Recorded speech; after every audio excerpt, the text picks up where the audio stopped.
Graças a Deus. Eu cumprimento a todos com a paz do Senhor. Quem está feliz com Jesus hoje?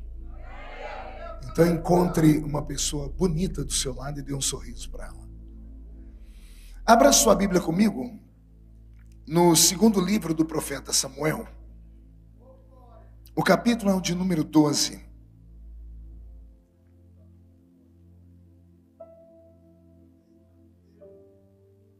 Deus está aqui. 2 Samuel, capítulo de número 12, o versículo é o de número 21. Melhor, número 20 a seguir.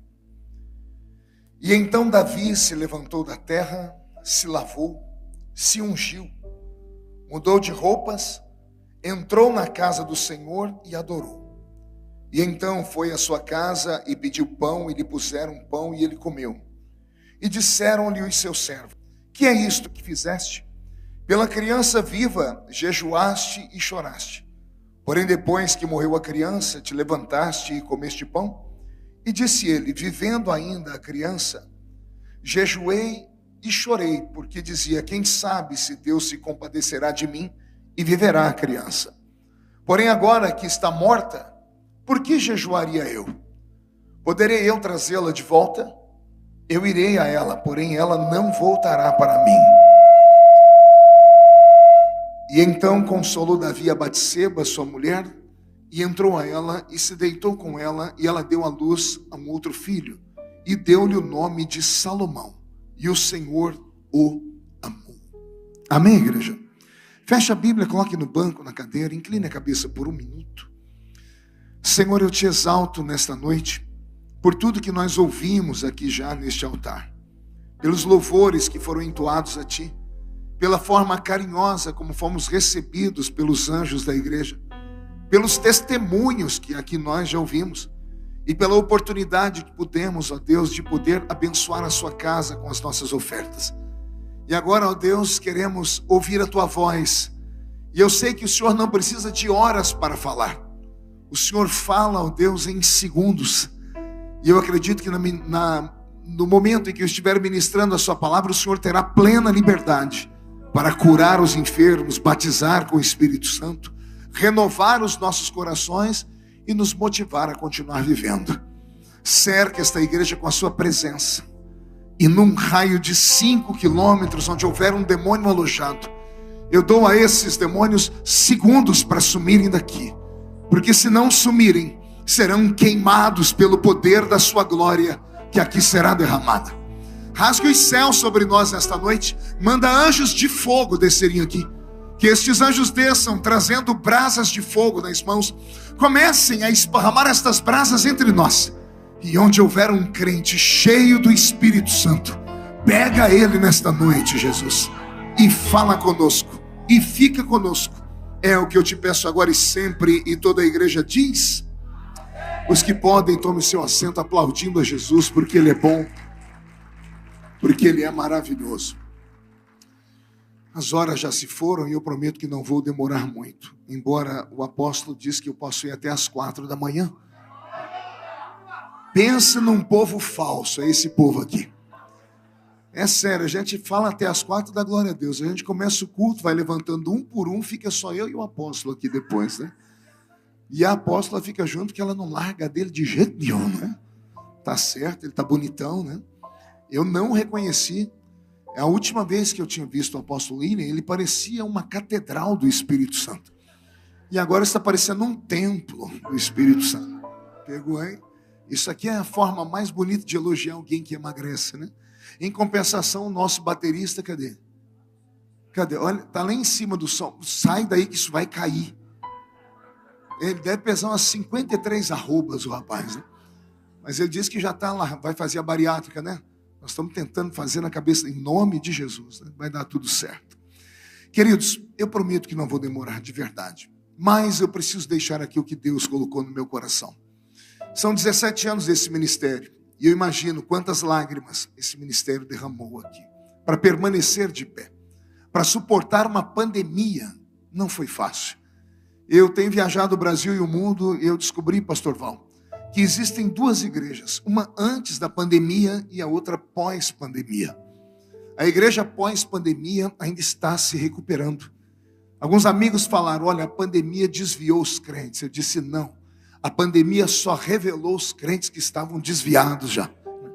A pandemia, ela não atrapalha a fé da gente. Pelo contrário, estamos aqui adorando a Deus essa noite.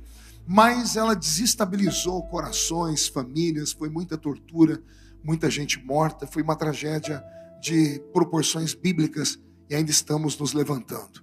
Mas Jesus nunca deixou a igreja sozinha. Aliás, eu prego o evangelho desde criança. Eu comecei a pregar com 13 anos de idade. Hoje eu estou com 51, carinha de 60, corpinho de 70. Porque não é a senhora, né? Eu não tenho uma filha que cuida da beleza como a senhora tem, né? Mas faz parte da vida. Mas eu não trago da minha memória, desde a minha infância até os dias de hoje, a lembrança de um culto que Jesus tenha faltado à reunião. Olha, e 3 irmãos entenderam, eu vou tentar melhorar. Eu quis dizer que desde criança até hoje eu não me lembro de um culto que Jesus tenha deixado a gente sozinho. Ele sempre chega quando o primeiro crente chega. E só vai embora quando o último crente vai embora. E eu acredito que Ele está aqui conosco e vai ficar até o final dessa reunião. Amém? Mas a vida do crente não é feita apenas de conquistas, de vitórias. Apesar que, como bom assembleiano, pregador pentecostal, sou um pregador motivacional por natureza. Fui ensinado desde os áureos anos do curso de teologia, quando fui seminarista. Nós tínhamos um professor do Velho Testamento que ele era terrível. E ele dizia assim para nós, o pregador tem que saber despedir o povo de uma forma que o povo sinta vontade de voltar no culto no dia seguinte. Ele falava, nós não podemos perder o nosso público para novelas. Naquela época só tinha novelas, agora tem Big Brother, tem série da Netflix, só o sangue de Jesus. Então os pregadores de agora têm que ser muito melhores do que aqueles de antigamente. E ele sempre dizia, faça o povo sair da igreja animados para voltar no culto no dia seguinte. Por isso, o culto pentecostal, ele é animado. Por isso que a igreja evangélica cresceu ao redor do país, porque a nossa fé é uma fé viva, ela é vibrante. O nosso culto é cheio de coreografias pentecostais. Apesar que estou sentindo falta das coreografias pentecostais aqui hoje, talvez por causa do frio. Eu sei que está muito frio, o ambiente é grande, mas quem sabe Jesus não acende uma fogueira aqui, outra ali. Apesar que quando eu entrei ali na sala pastoral, uma irmã me deu um abraço, ela soltou uma rajada de língua estranha que me arrepiou até a nuca aqui. Ainda tem canelas de fogo aqui nessa igreja, né? E esses canelas têm que me ajudar a incendiar isso aqui, mas não é fácil. E desde então eu aprendi a dar palavras que levem as pessoas a acreditarem que o milagre delas pode de fato acontecer. Mas quando chegamos ao ministério, que tem 17 anos, 20 anos, 30 anos, às vezes precisamos falar algumas verdades. E algumas verdades, quando são ditas, elas não nos agradam muito. Mas o profeta é aquele tipo de pregador que não prega aquilo que as pessoas querem ouvir. Ele prega aquilo que as pessoas precisam ouvir. Talvez você não vai gostar do que eu vou pregar hoje, mas eu já passei dos 50, não tenho que dar satisfação a mais ninguém, né? Se quiser, amém. Se não quiser, amém também. Eu só sei que eu não levo nada para casa e o pastor já disse isso. O texto que eu li aqui é um dos textos mais tristes do Velho Testamento. O grande, poderoso rei Davi, o Davi das conquistas, grande Rogério, meu amigo, meu companheiro. O Davi, que hoje é usado além da religião, né? Davi hoje é usado como símbolo dos empreendedores. Davi é usado como símbolo daquele que é pequeno e vence o grande. Davi que extrapolou os limites da religião, né? O homem que a Bíblia chama de segundo o coração de Deus. Nós temos assim na memória apenas coisas boas sobre o rei Davi. Mas nem sempre tudo foi bom para ele. Davi tem uma mácula na sua vida que lhe custou muito caro. Ele, num ápice da sua vida, já um homem maduro, um homem que já devia ter experiência suficiente para ser equilibrado, sabia que não tinha mais idade para errar na vida e acabou sendo seduzido por uma das mulheres mais lindas que já viveram nesse mundo, que foi Batseba, ou Batseba. E a paixão foi tão avassaladora que o rei ficou cego. Tão cego ficou que ele cometeu crimes odiosos, crimes que dão asco e nojo na gente. Ele engravidou a mulher e quando descobriu que a mulher estava grávida, mandou buscar o marido dela do alto do campo de batalha, para que o marido pudesse ter uma noite de núpcias com a mulher e assim justificar a gravidez dela. Mas o homem veio do campo de batalha com a mente fervendo, com o olhar cheio de mortes dos seus amigos que estavam dando a vida pelo reino. E aquilo moveu o coração dele a tal ponto que ele não teve nenhum tipo de ânimo, não houve reação química no corpo dele para passar uma noite com a esposa sequer. E a esposa grávida, que havia o traído, foi até o rei e disse: meu marido não me tocou, então a fórmula que você achou para esconder a minha gravidez não funcionou. Davi então foi possuído por um espírito maligno, porque somente um homem possuído por demônios faria o que ele fez. Ele pega uma carta e de próprio punho escreve a sentença final para a vida do marido daquela mulher. Ele sela a carta com seu anel, o seu sinete. Ele chama um homem e diz: Urias, você vai voltar para o campo de batalha levando esta carta e você vai entregar na mão do capitão dos exércitos da minha guarda, que, só para quem não conhece, era Joabe, primo dele, queria ser cúmplice do seu pecado. E a Bíblia diz que quando Joabe, no campo de batalha, abriu a carta, estava escrito assim: Joabe, você precisa me ajudar a esconder o meu crime. O homem portador desta carta não pode voltar. Ele tem que morrer no campo de batalha. Porque se ele voltar, o meu ministério, o meu nome e tudo que eu construí será jogado ralo abaixo.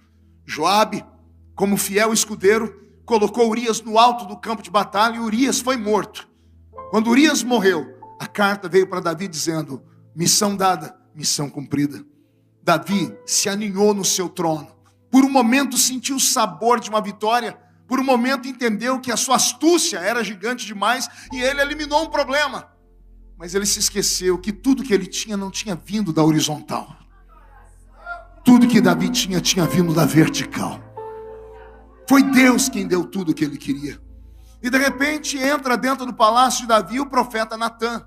E eu não queria ser o profeta Natã. Uma coisa é você profetizar para um ímpio, para um adúltero, para um bebum já conhecido de todo mundo. Outra coisa é você profetizar para um homem segundo o coração de Deus. Profetizar para um homem que todo mundo amava, o homem da música, o homem humilde, o homem que de vez em quando tirava a roupa real, colocava uma estola sacerdotal e dançava perto de todo mundo. E ele vai falar com Davi cheio de não me toques. Tanto é que ele não dá a Davi um papo reto, ele provoca Davi com uma metáfora. Ele olha para Davi e diz: Davi, é sabido que no seu reino há um homem muito rico, dono de muitas ovelhas. E esse homem recebeu um viajante. E para matar a fome do viajante, ao invés de pegar uma das suas muitas ovelhas, ele tomou a única ovelha de um homem pobre que era seu vizinho. Davi ficou tão irado que Davi se ajeitou no trono com fúria. E Natã diz: o que é que deve ser feito a esse homem, Davi? Davi gritou: pague esse homem 4 vezes pelo crime que ele cometeu. Natã pegou o dedo de profeta, apontou para Davi e disse: és tu este homem, Davi. Davi poderia ter se levantado e dito: mentira, calúnia, soldados, prendam esse mentiroso. Quem é que não obedeceria a Davi? Davi poderia ter se escondido. Quem é que falaria contra o grande rei? Mas não, Davi tinha todos os problemas e pecados do mundo, mas ele era sincero. Quando Natã disse: és tu, ele disse: pequei. Quando ele disse pequei, Deus usou Natã: porventura algum dia eu te neguei alguma coisa que você tinha me pedido? Agora entenda, Davi, que a culpa desse crime é sua. Só que a maldição que vem sobre você não saiu da minha boca, saiu da sua. E aqui eu aprendo umas coisas muito violentas na vida. Tem gente que fala assim: Deus está me castigando, Deus está pesando a mão sobre mim. Deus não tem tempo para fazer isso. Deus liberou na sua boca uma palavra profética.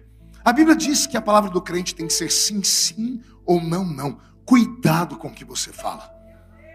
Porque a sua palavra pode ser a sua sentença de morte. Pai e mãe, cuidado com o que você fala para o seu filho e para a sua filha. Palavra de pai e mãe são profecias. Principalmente quando elas saem do coração. Quando sai da boca para fora não tem peso nenhum, porque maldição sem causa não tem efeito. Mas quando sai carregada de ódio, isso pode se materializar. Eu trago isso na minha família. Meu avô tinha 6 filhos, 5 meninas e um menino. Um dia minha mãe conta que ele chegou bêbado em casa e espancou a minha avó. E as 6 crianças se jogaram em cima dele para segurar um velho de quase 2 metros de altura. Não foi fácil. E amarraram ele no chão. Os vizinhos escutaram os gritos e voltaram, entraram lá dentro para ver. Minha avó toda ensanguentada, e as crianças segurando o velho no chão, urrando, gritando. Seguraram ele, deram um calmante para ele. E quando ele voltou em si, quando passou o efeito da cachaça, e contaram para ele o que ele fez, o meu avô ficou tão irado, que ele colocou 6 filhos sentados, minha mãe conta, e apontou o dedo no nariz de cada um deles, e com muito ódio, disse o que cada um deles ia ser. Das 5 filhas, ele disse que todas seriam prostitutas. E o filho, ele disse que seria pior do que ele. O meu tio, hoje bebe 15 litros de cachaça por semana. Pior do que meu avô. Todas as mulheres da minha família, da família da minha mãe, a única que se casou, o marido quase matou ela. Então ela divorciou do marido e ela vive agora com o marido divorciada. Por 2 vezes ela se casou com ele. As 2 vezes que ela casou, entrou um demônio nele e ele batia nela. Aí divorciou. Agora pela 3ª vez ela está junto com ele, ele não bate mais dela. Ninguém se casou. Inclusive a minha mãe. Eu sou filho de uma mãe solteira. Cuidado com o que você fala. Às vezes a maldição não vem lá de cima. Às vezes sai daqui de baixo mesmo. Davi disse, pague esse homem 4 vezes pelo crime dele. E quem conhece a história sabe que Davi teve 20 filhos. 19 meninos e uma única menina. Pode imaginar o carinho dele por essa menina? Pode imaginar Davi sentado no trono com 19 moleques pulando, quebrando tudo, que o tal do bicho moleque é uma peste. É sério, onde tem menino, o diabo nem chega perto. O diabo se afasta. Porque o menino, ele é terrível, ele é elétrico, né? A menina não é toda jeitosa. Imagine um pai ter 19 meninos e uma única menina. A única que subia no colo de Davi, que brincava com as madeixas do cabelo dele. A única que fazia carinho. Eu sei disso porque eu tenho 3 filhas. Eu sei como eu fui paparicado por elas. Então, eu imagino o carinho que Davi tinha por essa única filha. Aí a Bíblia começa a mostrar Deus tocando na família de Davi. Tudo começa com Tamar. Diga comigo, Tamar. Tamar era a única filha que Davi tinha. Tamar teve a infelicidade de ver um irmão se apaixonar por ela. Um irmão se apaixonou por ela na carne. Um incesto. O palácio de Davi tem cheiro de incesto. E o menino chamava-se Aminon. Aminon, filho de Davi, simulou uma doença e disse que queria que quem cuidasse dele fosse Tamar. A única filha que Davi tinha. Irmãos de sangue. A menina subiu no quarto de Aminon. Aminon trancou o quarto e estuprou a irmã. Violentou a menina. E quem conhece a Bíblia sabe que no Velho Testamento, uma mulher estuprada, ela era expulsa de casa. E iria viver na zona do Baixo Meretrício, fosse ela quem fosse. Porque não havia perdão para a mácula de uma mulher que era estuprada, porque no Velho Testamento pensavam eles, ou diziam, se uma mulher foi estuprada, foi porque ela deu a ousadia ao homem de ver aquilo que não devia, ela provocou. A culpa sempre caía sobre o sexo feminino. Então Davi acabou agora tendo uma filha morta moralmente. Tamar vai desaparecer da história, nós não vamos mais vê-la depois desse ato, porque ela foi arrancada do palácio e jogada num lugar, numa zona de prostituição. A única filha que ele tinha.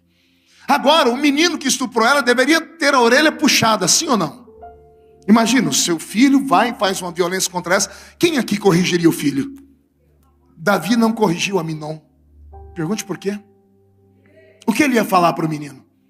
Você tocou numa mulher que não era sua? O menino ia dizer, eu aprendi com o senhor, meu pai. O senhor tocou numa mulher que não era sua. Davi não tinha moral para corrigir o filho. E como ele não corrigiu Aminon, Aminon andou dentro do palácio com o peito estufado, como que dizendo assim, eu tenho tudo que eu quero, inclusive a minha irmã.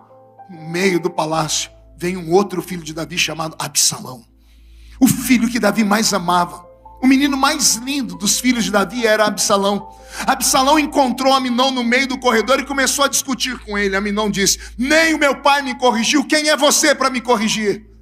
A Bíblia diz que Absalão ficou cego de ódio. Ele catou Aminon com as mãos e matou o irmão com a própria mão.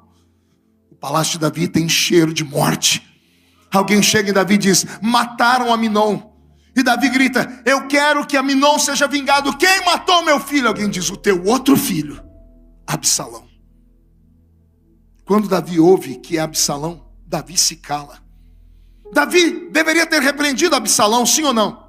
O filho cometeu um crime, deveria ter a orelha puxada, sim ou não? Mas Davi não pôde fazer, pergunte por quê? Ele não tinha moral. O que ele ia falar para o filho? Você matou o inocente? O filho ia dizer: o senhor também fez isso. O senhor matou o marido da mulher. Vai anotando as histórias. Davi tem uma menina morta moralmente. Tem um filho morto pelas mãos de um outro filho. E como Absalão viu que o pai não reagiu à culpa dele, sabe o que o menino disse? O meu pai não presta para ser rei. Ele não tem pulso para segurar nem a família. Aí Absalão deu um golpe de estado no pai. Tiveram que tirar Davi de Jerusalém de noite para ele não morrer pelas mãos de Absalão. Absalão abriu o cofre que o rei tinha, tomou tudo que o pai dele tinha construído em 40 anos e usou todo aquele dinheiro para montar um exército de jagunços. E ele dominou Israel por um tempo. Quando viram que Davi não tinha habilidade para nada, Joabe, alguém lembra de Joabe? Joabe, o capitão, ele pegou um grupo de soldados que ainda eram fiéis a Davi, como eles tinham habilidade, eles partiram para uma peleja contra o exército de Absalão, e como o exército de Absalão não tinha habilidade, só tinha um número, eles desfacelaram o exército de Absalão. Absalão foge, e a história é conhecida. Ele está em cima de um cavalo, está passando no meio de uma floresta, e as madeixas do seu cabelo eram tão grandes que ele, do trote do cavalo, o cabelo dele se emaranhou num galho de árvore. O cavalo foi embora e Absalão ficou preso pelo cabelo. Joabe, primo de Davi, capitão do exército, viu o menino pendurado. Era um menino, não era um homem maduro, era uma adolescente. Era uma adolescente que tinha crises com o pai. O pai era rei, mas ele não queria um rei, ele queria um pai que desse atenção para ele. Um pai que fosse exemplo, e o pai não foi exemplo. Resultado, Joabe olhou o menino, deveria ter prendido o menino, deveria ter levado para uma masmorra, mas não. Joabe sacou uma espada e fincou o ventre de Absalão e matou, estripou Absalão. Alguém vai até Davi e diz: Davi, Absalão, seu filho, está morto. Davi aos gritos diz: quem matou meu filho? Eu quero vingança. E alguém diz: Joabe, teu primo. E Davi não pôde se vingar. Pergunte por quê?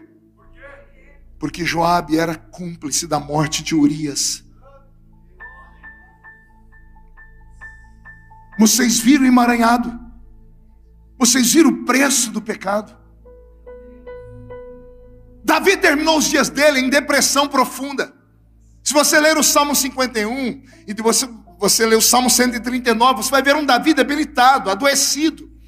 Não veio do céu a praga, não foi Deus que pesou a mão sobre ele, saiu da boca dele: pague 4 vezes o homem pelo seu crime. Ele tem uma filha morta moralmente, tem um filho morto pela mão de um outro filho e um filho morto pela mão do seu primo. Falta um, né? Esse que falta está aqui no capítulo 12 de Samuel. O filho de Batseba. O primeiro menino que sai do ventre dela. A Bíblia diz que quando o menino nasceu, ele devia ser lindo, porque Davi não era feio, Batseba era uma beldade. A Bíblia diz que teve um certo momento que o menino foi crescendo, e de repente ele adoeceu do nada.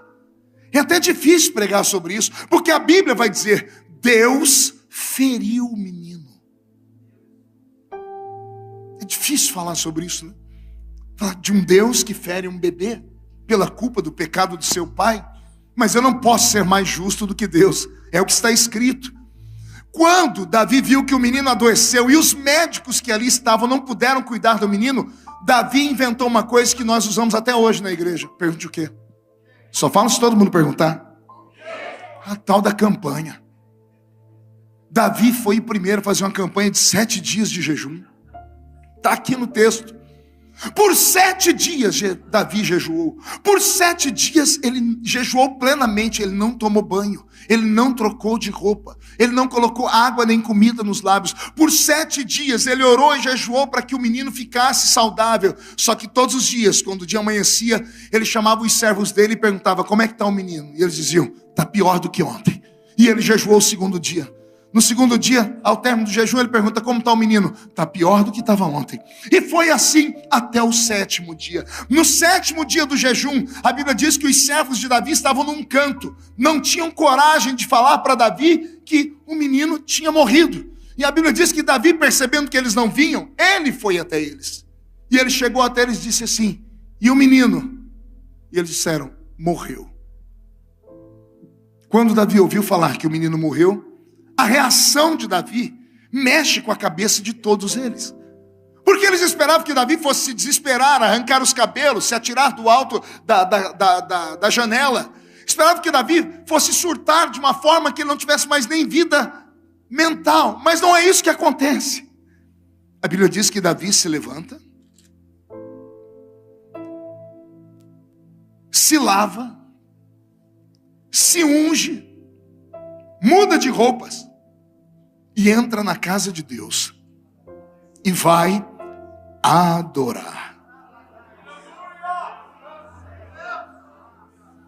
Isso deu um nó na cabeça das pessoas. Como assim? Os homens perguntam: Davi, o que você está fazendo? Ele disse: por quê?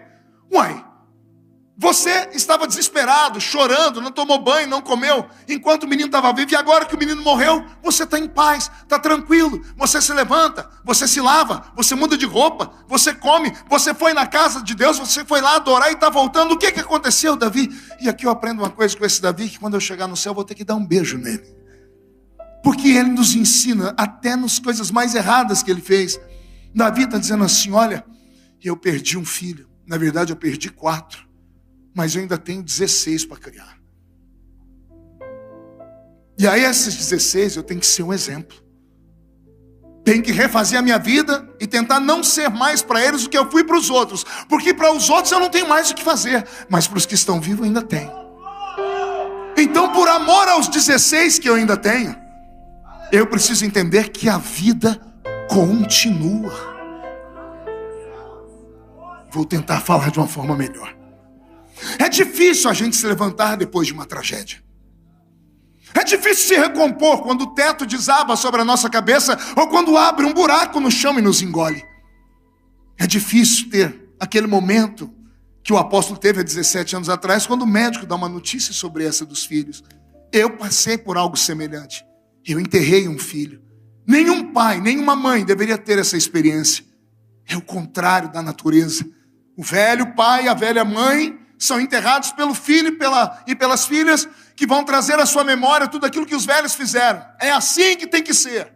Mas quando acontece o inverso, é natural a vida da gente perder o sentido. É natural. Eu me lembro quando eu estava lá no necrotério, olhando o corpo do meu bebê. Eu levei uma sacolinha de roupa que eu tinha ganhado lá no Rio Grande do Sul, de uns irmãos que tinham uma loja. Eles sabiam que a minha esposa estava grávida, porque eu contava para todo mundo. E eles me deram a roupinha de apresentar o meu filho na igreja, no dia da apresentação. E eu tive que abrir aquela roupinha e vestir o meu filho e ajeitar ele dentro de um caixão. É uma coisa insana, porque eu afagava os lados do caixão para ver se ele ficava confortável. Mas ele não estava mais vivo. Antes de fechar a tampinha do caixão, eu falei: Senhor, tem como trocar de lugar? Eu já vivi, leva-me e dá a vida para o meu filho. E Deus nesse dia não falou comigo, Ele não respondeu, Ele não veio anjo, não veio trombeta, não veio um crente cheio do Pentecoste, marchando, entregando uma profecia. Não, nesse dia eu tive que conviver com o silêncio de Deus. E eu estou aqui para dizer para vocês que até algum tempo atrás eu não sabia o que doía mais, se era um puxão de orelha de Deus ou se era o silêncio dele. Hoje eu tenho condições de falar para você que o silêncio de Deus dói muito mais, porque você não sabe o que está acontecendo. Você quer uma explicação porque você está sofrendo e a explicação não vem. Está tudo desabando e você começa a fazer a sua matemática cristã. Eu tenho assim, eu faço isso, fiz tudo isso. Então nós entendemos que quando estamos certinhos, fazendo tudo que está certo, tudo tem que dar certo. E quando não dá certo? E quando depois de entregar o dízimo você fica desempregado? E quando depois de você passar por uma campanha, você descobre que tem um câncer? O que você vai dizer? Que Deus te abandonou? Que Deus é ruim? Que foi um pecado escondido que você deixou de confessar? Porque foi isso que eu ouvi quando a minha esposa perdeu o nosso bebê. Irmãos, os círculos de oração, as mulheres de oração, do coque na cabeça, as mulheres que subiam um monte, foram na minha casa, vasculharam a vida da minha esposa inteira. Uma delas chegou a dizer assim para ela: confessa, Edileuza. Fala que você estava com raiva do seu marido ficar viajando, por isso Deus levou o seu filho. Eu não bati naquela mulher aquele dia, porque eu não tenho espírito de violência, mas que vontade de esganá-la. Se você não sabe confortar uma pessoa, fique calado. Se você não tem uma resposta de Deus, se cale. Deixa as pessoas viverem o seu luto, deixa as pessoas viverem a sua dor, porque aquilo que não nos mata, nos fortalece. E eu estou aqui para dizer para vocês, como Davi, só sobrevivi porque nós levantamos do chão, nós lavamos o nosso rosto, tiramos aquelas vestes de vergonha, colocamos uma veste de esperança e tocamos o barco para frente. É claro que de vez em quando a gente olha o retrovisor do carro, é claro que eu ainda sinto saudades do meu filho, mas Deus é um ser tão lindo, que aquela dor que eu senti naquele dia, que me fez desistir da vida, já não existe mais. Olha como Deus é bom. Deus, Ele deu a nós, seres humanos, a capacidade de lidar com a dor ao ponto de uma hora a dor não nos vencer mais, e só resta a saudade e as lembranças. Deus te trouxe aqui hoje só para te dizer, eu não perdi o controle da sua vida. E por mais que você tenha feito alguma coisa errada e por causa disso esteja pagando, por mais que você tenha falado alguma palavra truncada, por mais que você tenha feito, você mesmo tenha pegado uma chibata e se automutilado, por mais que você tenha se auto-julgado, o Senhor ainda te ama. E Ele te trouxe aqui só para te dizer, essa dor e essa luta não é para te paralisar, é só porque é o ciclo da vida. Não há uma explicação por que sofre o justo. Isso é uma pergunta filosófica. Um dia Jó e Deus entraram numa discussão com isso. Por que sofre o justo? Não há explicação. Os judeus achavam que tinha explicação. Levaram um homem doente para Jesus e falaram, quem pecou? Ele ou o pai dele para ele estar doente desse jeito? Jesus deu um grito, nem ele pecou, nem os pais dele pecaram. Isso aí aconteceu na vida dele para que o nome de Deus fosse glorificado através dele. Sabe o que eu aprendo? Que os piores momentos da nossa vida não são para nos sepultar, mas sim para nos dar força. Vou te dar uma palavra que é linda, e eu estou escrevendo um livro sobre isso. Às vezes, as minhas dores curam as suas. Às vezes Deus permite que nós, que estamos na liderança, à frente de um trabalho, passemos por coisas que ninguém acredita, porque nós somos líderes. E aí, quem sobrevive, está aqui para contar. Isso aqui não é uma reunião social, não é uma reunião do Rotary Club, do Lions Club ou da maçonaria. Igreja é uma reunião de gente doente, porque quem precisa do médico é quem está doente. Então a igreja é um hospital. Só que nessa noite a igreja está indo além do hospital, ela se tornou um quartel-general. E aí o capitão desse exército me trouxe como soldado mais experiente, soldado de patente mais alta, soldado que já enfrentou muitas lutas lá fora, e eu estou aqui para te dizer como vencer as lutas lá fora. Como é que a gente suporta, pastor, esses reveses da vida? É se agarrando em Deus, é acreditando que Deus tem o controle da nossa vida, é você acreditando que tudo na vida do crente, ou Deus mandou, ou Deus permitiu. Vou falar de novo, tudo na vida do crente, tudo, ou Deus mandou, ou Deus permitiu. Eu não posso acreditar que o diabo tem força suficiente para se meter na minha vida. Eu não sou um indigente. O meu nome está escrito no livro da vida. Mas alguém tem o nome escrito no livro da vida aqui? Então reage, pelo amor de Deus. Não dê ousadia ao diabo. Não saia daqui de semblante caído, pastor, mas eu estou no vale da sombra e da morte. Se ajeita, se apruma. Eu tenho certeza que a sua luta não é tão grande quanto a do nosso irmão Jó. Jó perdeu quase tudo. Ele perdeu a esposa, ele perdeu os filhos, ele perdeu a riqueza, ele perdeu os amigos, ele perdeu os bens e terminou perdendo a saúde, mas não perdeu a fé. Se levantou das cinzas, agarrou um caco de telha como se fosse o Oscar da existência e gritou. Para quem ouvisse, não tinha ninguém ali. Os amigos foram embora, não tinha mais ninguém. Jó gritou para o diabo, porque o diabo ficou esperando Jó desistir da vida. Então Jó gritou, escute aí, Satanás, perdi saúde, esposa, filhos, casa, perdi quase tudo, mas não perdi a fé no meu Deus. Então eu digo, eu sei que o meu Redentor vive, e em breve se levantará sobre a terra, e em breve vai me socorrer. Alguém acredita nisso? Então levante a mão direita para o céu e chacoalhe ela assim comigo. Agarre o ombro de quem está do seu lado com carinho e respeito. Tem gente que nem para me obedecer presta. Raça ruim. Agarre a criatura que está do seu lado aí. Isso, chacoalhe ela até ela ficar irritada agora. Não, dá um safanão nela, sacode e diga, Deus te trouxe aqui para isso. Sacode ela, sacode, diga, para isso. Deus te trouxe aqui para sacudir a sua fé, para sacudir a sua casa, o seu ministério, a sua família, os seus sonhos. Não vai parar, não há. Ninguém pode colocar um ponto final na história que Deus ainda está escrevendo. Então o que eu faço, pastor? Levanta, sacode a poeira e dá a volta por cima. Ou faz como Davi, se levanta, se lava, se unge, muda de roupa, vai para a casa do Senhor e adora. E quando alguém vier perguntar para você, fala assim: mas você está de pé? Eu achei que você ia morrer, achei que você ia terminar lá naquela cama, em depressão profunda, tendo seus únicos amigos como o nome de Lexotan e Rivotril. Você vai dizer assim: não, o meu Redentor vive. Deus deu, Deus levou, bendito continua sendo o nome do Senhor. Eu sinto Jesus aqui dentro, eu sinto a presença dele aqui dentro. É isso, é aqui que nos difere. Nós somos diferentes dos homens, das mulheres lá fora, por causa dessa fé. A pessoa que não tem Deus, quando ela está desesperada, ela sobe no alto de um arranha-céu e se joga. Ela pega um revólver e dá um tiro no ouvido. Ela cheira uma carreira de cocaína. Ela pega todos os uísques que tem lá na adega dela, lá no barzinho dela, aquele Ballantines envelhecido há 12 anos, e bebe até perder a consciência. Por quê? Porque ela não tem onde se apegar. Nós temos. Jesus ensinou a receita. Quando tiver problema, não precisa beber uísque, filho. Quando tiver problema, não precisa dar um tiro no ouvido, nem pular do alto de um arranha-céu. Quando tiver problema, não precisa cheirar cocaína. O que a gente faz?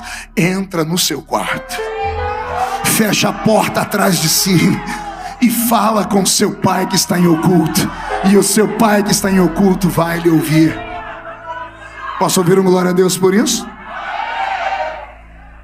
Nós não somos como um computador. Oxalá fôssemos. Porque o computador, quando você não gosta de uma coisa, você vai lá, seleciona, deleta, e depois você vai lá na lixeira e apaga, e depois, se você quiser, você pode dar um reset na máquina e acabar com todas as memórias. E tudo irá para o esquecimento. Nós não somos um computador. Não dá para apagar o passado. Não dá para esquecer o passado. Então o que a gente faz? Nós temos que tentar reeditar o passado. Olhar para ele de outra forma. Ao invés de olhar para ele como se aquilo fosse para nos matar, olhar como se aquilo fosse para nos impulsionar. Um exemplo: pastor, eu estou amargando aqui a vida porque ele me abandonou, ele me deixou, ele me trocou por outra, me trocou por uma novinha. Isso é um ponto de vista. E se a senhora mudar o ponto de vista? De que forma? Jesus te livrou. Deus te livrou de uma coisa pior lá na frente. É a mesma coisa, só que com outro ponto de vista. Aprenda a enxergar as coisas por um outro ponto de vista. Quer ver? Na Bíblia tem uma mulher que todo mundo odeia ela, chama Penina. Quem lembra de Penina? A Penina era a mulher de Eucana, e Eucana também tinha uma outra mulher chamada Ana. E a Bíblia diz que Penina vivia atormentando Ana, porque Penina tinha filhos e Ana não tinha. O que eu já vi de gente bater em Penina, eu acho que eu sou o único pregador do mundo que defenda a Penina. Pergunte por quê? Sem Penina, Ana não chora. Se Ana não chora, Ana não vai ao santuário adorar. Se Ana não vai ao santuário adorar, ela não começa a gemer. Se ela não começa a gemer, o sacerdote cego e surdo não vai falar que ela está bêbada. E quando ela diz que não está bêbada, que ela está amargurada de espírito, o sacerdote fica com vergonha e libera uma palavra profética. Daqui a um tempo você vai entrar aqui carregando o seu filho. Sem Penina não nasce Samuel. Você não entendeu, vou falar de novo. Sem luta, sem problema, sem provação, sem perseguição, sem queda, não tem levantamento, não tem honra, não tem vitória, não tem força, não tem experiência. Então, por favor, em nome de Jesus, para de sentir pena de si mesmo. Para de ficar me olhando nesse culto com essa cara feia, parecendo que foi batizado num pote de vinagre. Para de ficar nesse culto me olhando com esse olho seco, parecendo olho de sapo que morreu no dia de enchente. Achou que eu não ia falar? Para de ficar nesse culto pentecostal com essa boca travada, essa boca de aço, essa língua de ferro e esse queixo de concreto. Se você acredita que Deus está no controle de tudo, reage, pelo amor de Deus. Reage.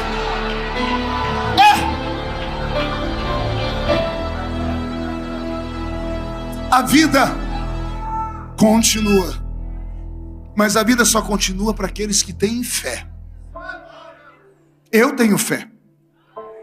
Pergunte, de que tamanho, pastor? Minha fé é tão grande que todos os dias eu penso no filho que foi, e eu vejo ele crescendo. Não aqui nesse plano, mas num outro. De vez em quando eu estou no quarto do hotel, vem aquela saudade e eu choro. Mas não é de tristeza, é imaginando a cena, ele andando com o meu pai, que já foi também, lá no céu. Eles apontando para o portão e meu pai dizendo, já já seu pai vai atravessar aquele portão também. E nós seremos uma família de novo. Porque o cristianismo é essa religião que começa aqui, mas não termina aqui. Ela reflete para a eternidade. Alguém acredita nessas coisas? Então anima-te e que Jesus te dê uma semana de paz. Paz no meio da tempestade. Você vai sair daqui de uma forma tão linda que quando chegar em casa vão perguntar para você se você viu um passarinho verde. Você vai falar, não, foi uma pombinha de fogo que estava lá no culto. A presença do Espírito Santo que veio sobre nós e nos incendiou. Que esta semana Deus te dê muitas coisas lindas. E que para esse ministério, apóstolo William, venha mais 17 anos de lindas vitórias. Ou o arrebatamento da igreja. E se a trombeta do arrebatamento tocar essa noite e daqui de dentro só 2 subirem, um sou eu, quem é o outro? Então fica de pé comigo, por gentileza. Eu creio nisso. Então eu quero fazer nesta hora uma oração. Uma oração simples, mas verdadeira. Eu quero que você feche os olhos. E eu queria fazer um convite de altar. Porque algumas pessoas precisam de uma oração mais íntima. Eu queria orar só com quem entrou aqui dentro e tem coragem de dizer assim para você mesmo: tá difícil. Eu estou quase desistindo. Eu estou quase parando. A resposta não vem, eu não entendo o porquê da luta. Eu estou para jogar a toalha. Pastor, mas se eu for aí, todo mundo vai saber. E daí? Quem fala de você não paga as suas contas? Não morreram na cruz do Calvário por você? Mas se você vier aqui no altar, você corre o risco de receber uma força, uma proteção maior. Estou te esperando aqui.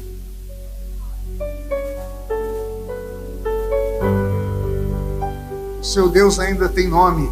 Ele se chama Jeová Jireh, o Deus da providência. Aqui na minha frente estão estes homens e mulheres valentes, gente sofrida, gente machucada, gente, ó Deus, que veio aqui hoje usando o restinho de combustível que tinha na alma. Gente que não entende, ó Deus, porque sofre. Gente que não dorme à noite. Gente que convive com o passado em forma de um fardo sobre os ombros. Gente que se auto-julga, se autodisciplina e acaba se auto-executando. E por isso estão paralisados, não conseguem conquistar, não conseguem romper nem vencer. Mas eu te amo tanto porque o Senhor resolveu falar conosco nessa noite. E todos os que vieram à frente, ó Pai, só por terem vindo à frente, estão aprendendo com a palavra a se levantar. Eles se levantaram do chão. Agora que eles estão de pé, Senhor, o Senhor está lavando eles. Aquele chuveiro da graça está funcionando. E está saindo, Senhor, toda a sujeira da angústia, da tristeza, da mágoa. E agora o Senhor está mudando as vestes deles. O Senhor está colocando vestes de vitória. Chega de humilhação, é tempo de exaltação. E agora, Deus de Israel, eles estão sendo ungidos pelo Senhor, como Davi fez. E a unção está separando eles para um tempo de vitória. E agora eles estão na sua presença, te adorando como Davi fez. Quando este culto terminar, eles voltarão para casa possuídos pelo Espírito Santo. E amanhã eles enfrentarão a vida com a cabeça erguida. E alguém vai dizer: aconteceu um milagre naquela vida. Só quem crê, diga: eu creio. Levante a mão direita para o céu aberta comigo e diga: em nome de Jesus, todos os demônios que provocam desespero, angústia, medo, que me paralisam, eu ordeno, venham para a palma da minha mão, fecha a sua mão. Eu vou contar até 3, você vai jogar no chão e vai pisar em cima. Vai se cumprir Lucas 10:19. Eu vos dei poder para pisar sobre serpentes e escorpiões, sobre toda a força do diabo, e nada fará mal a vocês. E depois que você pisar em cima, você precisa abraçar umas 2 pessoas, porque a Bíblia diz que quando 2 entre vós ligam aqui na terra, é ligado lá no céu. E você vai dizer para o seu irmão: hoje termina o ciclo da minha tristeza e começa o ciclo da minha alegria. Para cada dia de humilhação haverá dupla honra depois desta noite. 1, você nunca mais será o mesmo. 1,5, sua família sentirá orgulho de você de novo. 2, quem viver verá, para ver o que Deus fará na sua vida nesse ano ainda. 2,5, esse ministério vai viver os melhores dias que ele já existiu. 3, jogue no chão, pise em cima, abrace 2 pessoas.